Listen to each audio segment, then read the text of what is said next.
우리가 이제 일정거리 이격 가벽을 했었습니다. 그죠? 자, 이거가 그대로 그러니까 이제 천장으로 이거 그대로 천장에 갖다 놓으면 이게 이제 천장이 되겠어요.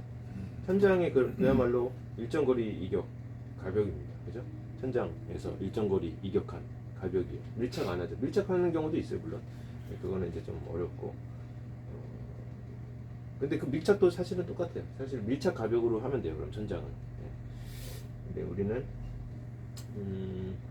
그게 아니니까 일단은 일정거리 이격 가벽으로 일반적으로 일정거리 이격하고 있죠. 자, 그러면은 이제 이렇게 똑같은 모양을 천장에 해야 되는데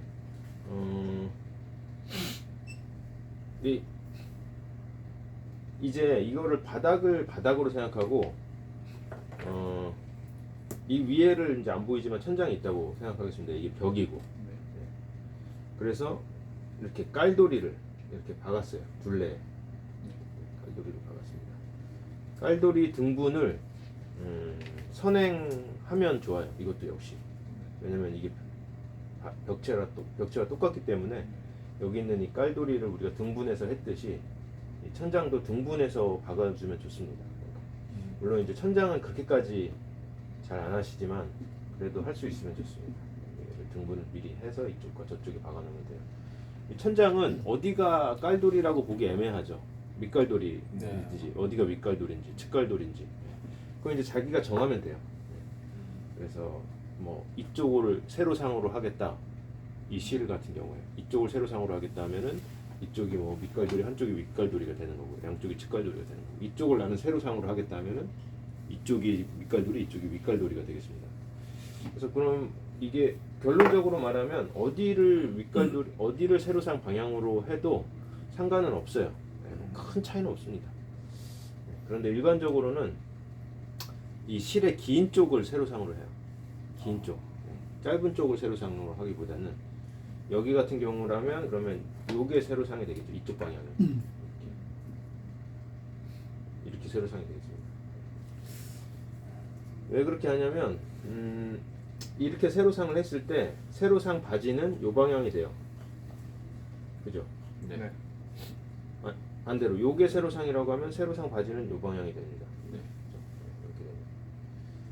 이 세로상 바지가 물론 세로상도 그렇고 세로상 바지도 둘 다 구조를 담당하지만 실질적으로 이 두 부재의 역할을 좀 구분해 봤을 때 세로상은 거기에 이제 속구를 붙이기 위한 상이고 그 세로상들을 잡아주는 상은 세로상 바지라고 봐요.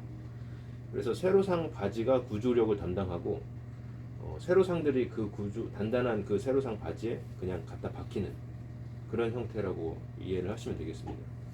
그렇다면 세로상 바지를 이쪽에서부터 저쪽까지 걸쳐놓는 것보다 이렇게 긴 걸 근데 짧게 걸쳐놓는 게 더 튼튼합니다. 그죠?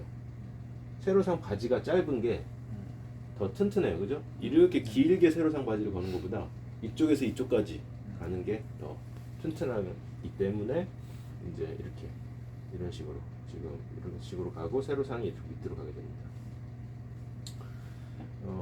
물론 세로상 자체가 짧아서 세로상 자체가 워낙 긴 복도인 경우에 긴 복도를 세로상을 막 하나 두 개를 쭉 길게 갈 필요는 없어요. 이렇게 그런 복도는 그냥 이렇게 가면 돼요. 이제 지금 재현님이 하고 있던 그 부분이 복도가 되겠습니다. 그 부분은 세로상은 이 긴 방향으로 한다고 해서 길게 갈 필요는 없어요. 왜냐면 세로상이 짧아야 짧은 방향으로 그러니까 세로상 자체가 그냥 거기는 세로상 바지조차도 사실은 필요 없을 정도로 짧기 때문에 그런 경우에는 세로상이 그냥 짧으면 되는 거고요. 일반적으로는 세로상을 길게 이렇게 생각하시면 되겠습니다. 자, 그런데 이제 그럼에도 불구하고 뭐 이렇게 생각해 보면 그렇게 자기가 이제 그 방향을 잡을 수 있겠지만 현장에서는 뭐 사실은 이렇게 해도 저렇게 해도 사실은 상관없다는 거죠. 이렇게 해도 저렇게 해도. 자, 그렇게 생각하시고 일단은 우리는 지금은 세로상 방향을 이쪽으로 정하겠습니다. 이쪽으로 가는 걸로. 원래라면 제가 지금 설명대로라면 이쪽으로 했어야겠죠. 근데 지금 이쪽으로 해볼게요. 자, 그러면은 이제 세로상을 이제 이렇게 원래 이제 벽체였다면 세로상을 이렇게 이제 박아 나갔겠죠. 위아래로. 근데 이제 천장에서도 물론 박아도 됩니다. 이렇게. 천장에서도 세로상을 먼저 이렇게 박아도 돼요. 먼저 박고 우리 벽지 하는 거랑 똑같이. 그리고 이렇게 세로상들을 쭉 박은 다음에 그 다음에 세로상 바지들을 위에 올려가지고 이렇게 좌우 수직을 보면서 얘를 받고 그리고 이제 요 앞뒤 수직이라는 건 높이죠. 지금 같은 경우 높이를 레벨을 보면서 이 세로상 바지를 천장에 이렇게 고정하면 되겠습니다. 그럼 좌우 수직과 앞뒤 수직이 맞는 세로상들이 나타나는데, 근데 이제 이렇게 해도 되는데 이랬을 때 몇 가지 문제점들이 있어요. 예를 들어서 세로상이 이 벽체라면은 세로상 길이가 짧았기 때문에 좌우 수직을 이 중간 부분만 적당히 보면 됐었습니다. 근데 이제는 세로상이 이렇게 길어요. 이 실만 봐더라도 이렇게 깁니다. 그러니까 뭐 두세 개를 연장해야 돼요. 세로 원장을. 그럼 이게 길게 간 가운데에서 어떻게 좌우 수직을 볼 거냐는 거죠. 그리고 우리 벽체 볼 때는 레이저 레벨기를 켜거나 아니면 달인출을 내렸을 때 수직이 세로상의 좌우 수직이죠. 근데 얘는 그런 게 아니죠. 여기서부터 여기까지 일직선을 찾아야 된다는 건데, 그 뭐 레벨기를 켠다고 갑자기 이쪽에 맞춰서 레벨기를 켠다고 뿅 하고 저쪽에 막 딱 나타나 그런 게 아니죠. 그죠? 이거는 정확히 여기서부터 여기까지를 실을 띄우든지 뭐 어떤 식으로도 해서 정확한 직선을 다시 잡아줘야 됩니다. 일일이. 그죠? 그런 문제가 있어요. 좌우 수직이 잡기 어렵다는. 길기 때문에도 그렇고 또 레이저 레벨기로 이렇게 밑에 레이저 레벨기의 수직을 이용하고 있지 않기 때문에 그 부분 이해되시죠? 네. 그러니까 레이저 레벨기를 켜봤자 이렇게 되는 거죠. 그냥 이쪽에 맞춰서 뭐 킨다고. 이게 벽체였으면은 이쪽에 맞춰서 키면 그냥 쭉 올라가면 아 이게 수직이 아니다 이게 나오고 그럼 바로 좌우 수직을 바로 볼 수 있죠. 네. 근데 이걸 레이저 레벨기를 그냥 천장에서 딱 켜봤자 그냥 뭐 여기 맞춰 켜봤자 이렇게 되고, 내가 이걸 하나 이렇게 딱 맞춰야 얘가 딱 일치되는지 아닌지 그때서 알 수 있는 거죠. 그러니까 레이저 레벨기로 볼 수가 없다는 겁니다. 일일이. 자, 그런 여러 가지 것들에 의해서 우리가 이제 작업 방식을 똑같은데 아까 모습은 똑같은데 순서가 바뀌어요. 그래서 순서가 어떻게 바뀌냐면 일단은 세로상 바지를 먼저 겁니다. 여기서부터 여기까지. 일단 여기다 놓을게요. 이거를 여기다 놓을까?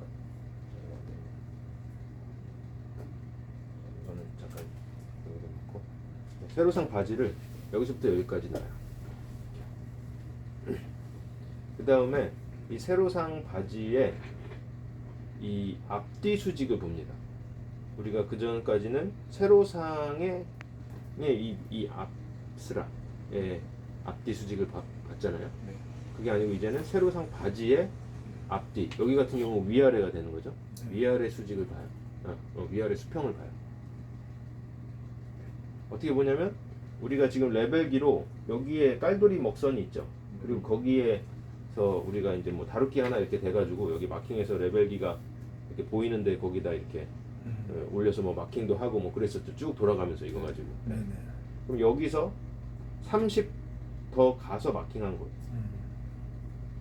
거기가 요 하단이 아니라 요 하단이 되죠. 그죠?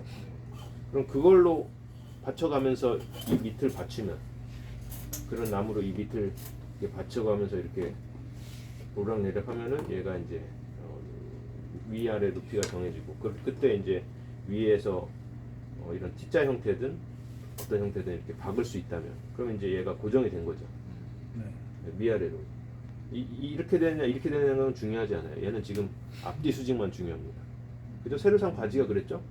벽체할 때 세로상 바지가 뭐 약간 이렇게 됐다고 해서 뭐 잘못됐다 그게 아니죠. 네. 최대한 이렇게 맞추겠지만 이건 중요하지 않고 이 위아래, 이 위아래 앞뒤 수직이죠. 그러니까 벽체로 말하면 그게 이제 중요해집니다. 이렇게 해서 얘를 이렇게 달아가지고 이렇게 천장에 이렇게 고정이 돼 있을 거예요. 그런 게 이제 900 간격으로 돼 있을 겁니다. 벽체처럼, 그죠? 벽체도 항상 이런 건 다 900 간격이었죠. 그러면 900, 여기서 900, 1800 이런 식으로, 1700 이런 식으로 마킹해가지고 얘를 이쪽 끝에서 이쪽까지 걸쳐놨겠죠. 이렇게 걸쳐놓고. 네. 한 번에 안 가면 연장할 수도 있고요. 연장해서 갈 수도 있고. 어쨌든 양쪽에 걸쳐져 있을 겁니다. 이 깔돌이 위에 탁 걸쳐져 있을 거예요. 보통 벽체처럼. 그리고 얘를 이제 높이를 보면서 위에 T자 형태든 아니면 한쪽 합판 날개든 아니면은 천장은 이렇게 할 수도 있어요. 그냥 천장에 이걸 하나 받고 긴 나무를 다루기를 하나를 그냥 다 받고 그리고 이것과 이것을 서로 이렇게 이렇게 합판으로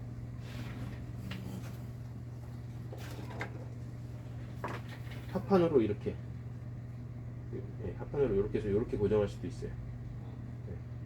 얘를 이제 높이를 봐가면서 이렇게 올려서 받고 얘 나머지는 잘라내야겠죠. 합판 돌출된 거.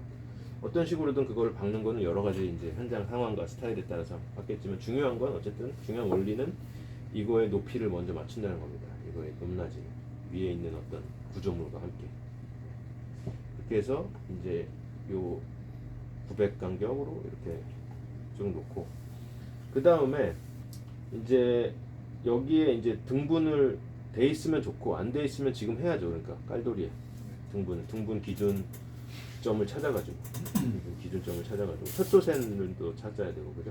척조선과 등분 기준점을 찾아가지고 이제 등분이 돼 있겠죠. 이렇게 등분이 돼 있으면 여기서부터 여기까지를 이제 먹을 쳐야 돼요. 먹을 여기서 여기까지 먹을 때려야 됩니다. 그럼 먹을 때리면은 이 세로상 바지 하부에 먹술이 탁탁 가 있겠죠. 여기서부터 여기까지 밑에서 먹을 탱겨 올리면 여기에 이렇게 여기도 이렇게 가 있겠죠. 그 먹을 딱 때리는 순간 좌우 수직이 끝난 거죠. 그죠? 먹을 때리는 순간 이 선이 있기 때문에 좌우 수직이 끝난 겁니다. 근데 이 먹을 때리고 거기에 이 먹이 센터가 되면 안 돼요. 이 먹 때린 이 선이. 왜냐면 센터면 밑에서 봤을 때 거기가 센터인지 어딘지 박으면서 알 수가 없죠. 항상 시작이나 끝점을 마킹을 해야 됩니다. 그래서 우리가 벽체할 때는 웬만하면 센터보다는 시작점을 마킹하세요 이랬는데 천장은 선택이 없어요. 무조건 시작점을 마킹을 해야 됩니다. 시작점이나 끝점. 그럼 등분할 때도 우리가 물론 지금은 다 센터점을 마킹하시는 것이 아니라 시작점을 마킹하고 계시지만 더더욱이 시작점을 마킹이 돼야 됩니다. 그래서 이게 여기가 뭐 시작이라면 이런 식으로 이제 시작점이 마킹이 돼 있어야 돼요. 그래서 막 했을 때 그걸 기준으로 이쪽 이제 시작점에 맞춰서 얘를 이렇게 박아야 됩니다. 자, 여기가 이제 시작점이 되는 거죠. 그러니까 여기가 시작점이 있어요. 시작과 시작. 근데 이제 하나 헷갈리시면 안 되는 게 여기는 이쪽 깔돌이는 이런 식으로 이 시작을 이렇게 표시했어요. 그러니까 X를 저쪽 벽으로 몰았습니다. 근데 여기에는 이 작업자나 아니면 내가 똑같이 하더라도 나는 또 이쪽엔 또 순간적으로 이렇게 했어요. X를 이쪽 벽으로 몰았습니다. 이쪽은 시작점, 이쪽은 끝점을 마킹한 거죠. 이렇게 하면 안 되겠죠. 이렇게 하면 여기랑 먹을 치면 크로스 되는 거밖에 안 되죠. 그러니까 내가 이게 좀 헷갈릴 수 있어요. 그러니까 내가 이렇게 하고 X 했을 때 이쪽 X 할 때 내가 X를 저쪽 시작점을 하겠다 끝점을 하겠다 하면 헷갈린다. 시작 끝으로 생각하면 헷갈려. 어디가 시작으로 보는지에 따라 다르기 때문에. 그러니까 내가 X를 저쪽 벽으로 몰고 있다고 생각하면 이쪽에도 저쪽 벽으로 X를 몰아야 돼요. 그죠? 그런 식으로 생각해서 어느 벽으로 X를 몰고 있는지 이렇게 해서 이제 마킹을 하면은 이제 여기를 바로 이렇게 되면은 되겠습니다. 자, 그렇게 이제 하고 나서 이게 쭉 그렇게 해서 이제 구조가 이제 튼튼하게 세로상 바지가 이렇게 뭐 사람이 사실은 잡아당겨도 될 정도로 매달려도 될 정도로 이제 세로상 바지를 이렇게 해놓습니다. 물론 우리는 실습 공간이기 때문에 이제 얇은 합판에다가 지금 천장 합판에다가 갖고 있기 때문에 그 정도 강도는 안 나오지만 이게 콘크리트라면 그 정도 강도가 나오겠죠. 자, 그러고 나서는 이제 이 세로상 바지와 이 깔돌이의 시작점들을 봐가면서 이걸 이렇게 쭉 박으면 되는 거죠. 이해되시죠? 네. 자, 이렇게까지는